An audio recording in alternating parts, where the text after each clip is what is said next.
Remove the cap inside the door shut, then use a T20 to loosen the screw.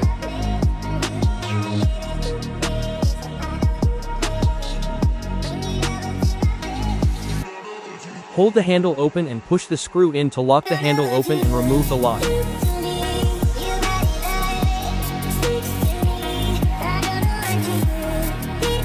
Slide the handle towards the back of the car to remove.